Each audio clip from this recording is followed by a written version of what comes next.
Come on, let's check out the matchmaking corner in People's Park. It's absolutely hilarious. The scene here is straight out of a comedy. Way more women than men. Profiles of young women are everywhere, packed densely like a swarm of bees. As for the men's profiles, you'll be lucky to find a few after searching forever. It's like winning the lottery. And then there are the women's requirements, each one more demanding than the last. A height of 175 centimeters is the bare minimum. An annual salary of $300K is considered poverty line. Owning a car and apartment is standard, and both parents must be retired with pensions. No loans, of course. Sure, there are men who meet these conditions, but their standards aren't low either. Look at this 35-year-old sister here looking for a 25-year-old guy, but also demanding that he be mature and steady. The subtext. This younger guy needs both the financial success of an older man and the looks and stamina of a young stud. If a guy like that actually existed, he'd have already been snatched up by Gen Z girls. And let's talk about the parents. They're even more intense than their kids. The aunties and uncles are sizing each other up like hawks. Hello, how old is your daughter? 31. Oh, never mind then. We're looking for under 28. Honestly, the matchmaking scene these days is way too cutthroat. Everyone's chasing the best catch. Everyone's ideals are sky high. But in the end, they all just end up picky and disappointed, looking down on each other. Ain't that the truth? Sister Jean took another look today, and you can see the ratio of men to women at the matchmaking corner in Wansong Academy. Girl, girl, girl, girl, girl, girl, boy, girl, girl, girl, girl, girl, girl, girl. So, the ratio is still basically around 1 to 6 or 1 to 7. That means for every one guy coming to find a match, there are 6 girls. Now, let's look at the age groups. There's a girl born in 1990, one in 1984, one in 1995, one in 1991, one in 1986, one in 1989, and one in 1987. There's a guy born in 1986 and another in 1997, while the girls here include one from 1991. Overall, most of the women are post-80s or early 90s. But is it easy for women in this age range to find someone? Actually, no. Why? Because when Sister Jean walked into the matchmaking corner at Wansong Academy, she clearly heard 2 aunties, who were there to find partners for their children, say, born in 1996. That's too old. In their eyes, even 1996 is considered too old. Every time at the matchmaking corner, the ones who get more attention or are easier to match are the younger ones, like girls born in 1998, 1997, or even leaning toward 2000. These are the ones who attract crowds. Meanwhile, those born in the 80s, nobody even asks about them. And honestly, many older single women who come here, and today was no exception, find it really unfriendly. You genuinely feel discouraged. Quite a few male candidates today. I heard this matchmaking corner already has 3 properties to its name.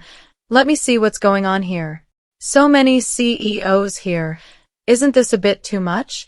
Are these for real? Not willing to marry me? My son's a bit older, but he still wants a younger girl. Ugh, he's just looking for youth. Save me, save me. How old is your son? Over 30, but he wants someone in their 20s. That's a bit much. He's really pushing it. You're born in 2000? Almost, but not quite. Once you're past 25, we're not interested. Almost got rejected for being born in 2000. Born in 1997, 1.7565 kilograms, earns $400K, $500K a year in Chengdu, considering a Range Rover, planning to buy in downtown Chengdu, so basically, nothing concrete yet? 35 is about right, no? An uncle says, people with tattoos are just bar and nightclub hoppers. Excuse me? Excuse you? Meanwhile, a tattooed girl quietly dozes off. Her family owns 800 warehouses totaling over 7,000 SQM, and she's looking for a partner to help manage their trading company. Is that even professionally relevant?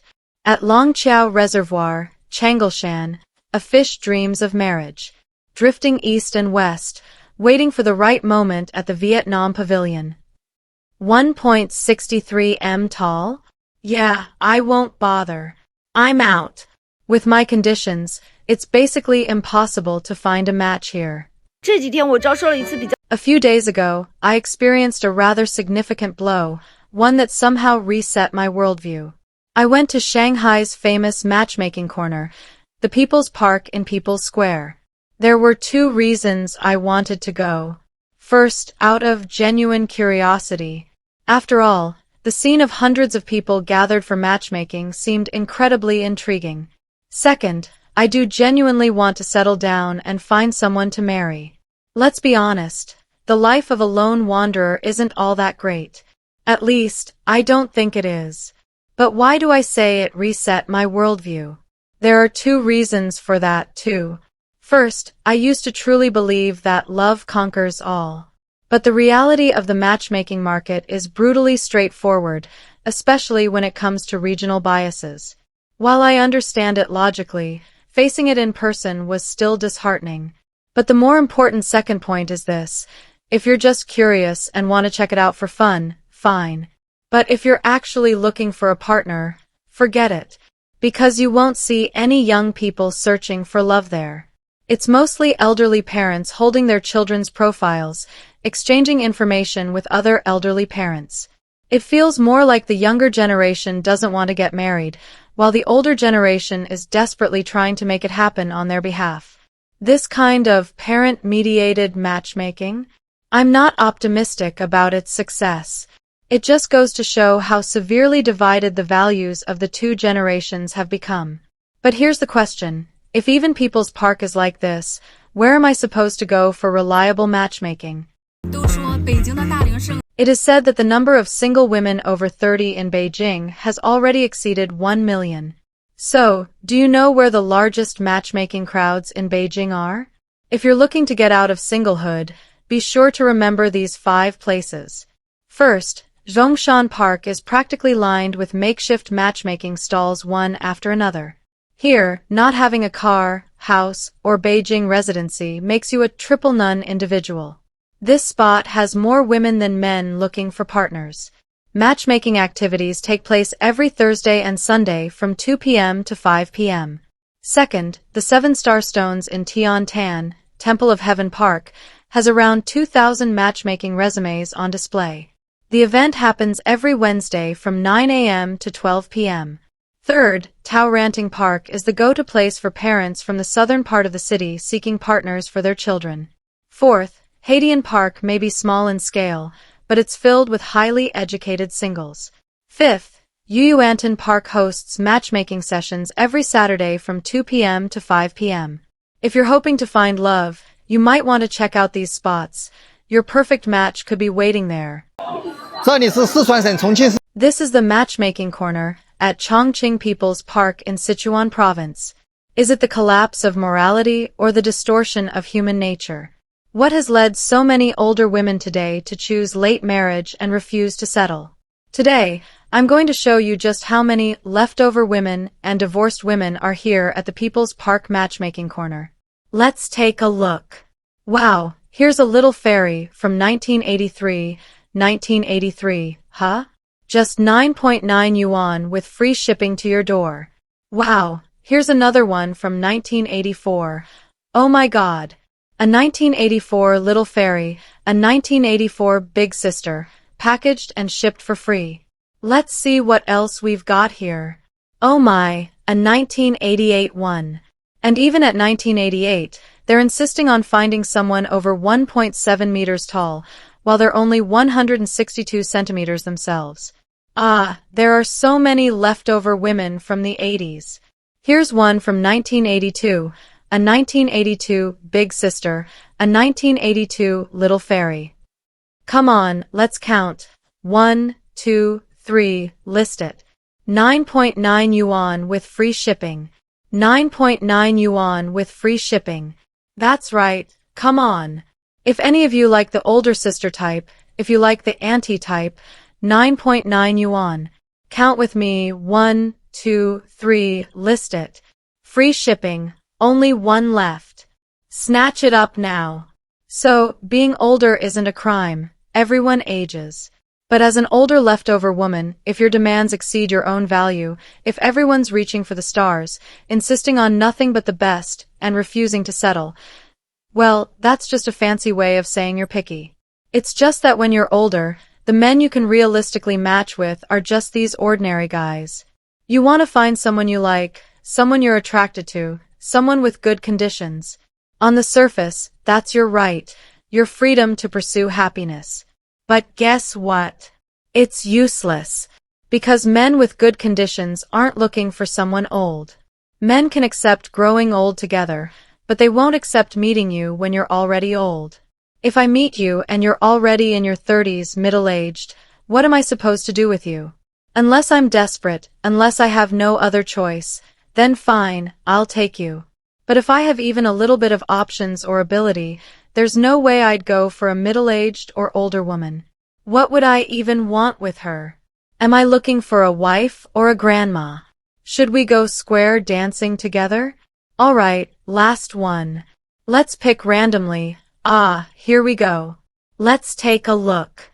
Here's a 1985 big sister, an 85 little fairy. Last one. Count with me, 1, 2, 3, list it. 9.9 yuan, except for Xinjiang. No free shipping there, it's too far. But Chongqing gets free shipping. Come on, 1, 2, 3. Click the shopping cart below the video. Many single women in China are now embracing independence, prioritizing careers, and rejecting marital expectations. However, some also realize that Chinese men are not interested in them anymore. The term leftover women has long been used in China to describe unmarried women over the age of 27, often implying they are undesirable. 42 years old, life is already halfway over, unmarried, childless, having achieved nothing, and burdened with debt. I'm 38 and unmarried. Today, it suddenly hit me that among all my middle school classmates, college friends, graduate school peers, and co-workers from over the years, I'm the only one who's still single. I used to think I needed to focus on my career, make money, and buy my own house and car. But then I noticed that all my married classmates drive much nicer cars than mine, and they didn't even have to pay for them themselves. I worked so hard sacrificing my youth just to buy a car worth around 200,000 renminbi, and I still had to take out a loan. What exactly do I have to be proud of? Even those who got divorced ended up with kids, properties, cars, and assets, plus an ex-husband paying alimony and some young guy constantly doting on them. What have I been chasing all these years? I feel like my life is just one big joke. At 33, I've come to realize that many attractive women in their 20s were already open to dating men around 35 when they were in college. Now that I'm almost 35 myself, accepting a man in his 50s would be like becoming an instant mother without the pain of childbirth. Sounds perfectly reasonable. Heck, those well-off older men might not even find me worthy, humph. Guys, stop chasing older single women. The more glamorous she dresses and the higher her standard of living, the harder she is to pursue. Especially for average guys who are looking to get married, you simply can't meet the demands of older single women. As the old saying goes, it's easy to go from frugality to luxury, but hard to go from luxury back to frugality. If you want an older single woman to be interested in you, you'll have to meet all her expectations for a high-quality lifestyle. Otherwise, she'll feel like you're lowering her standard of living. Most of these women come from ordinary rural backgrounds, but once they've broadened their horizons, they can no longer settle for average men. So let me be honest, if you're an average guy, run the moment you meet a woman like this. Don't assume that just because she's in her 30s, she's desperate to marry. If you can't provide the upscale life she wants, she'd rather stay single.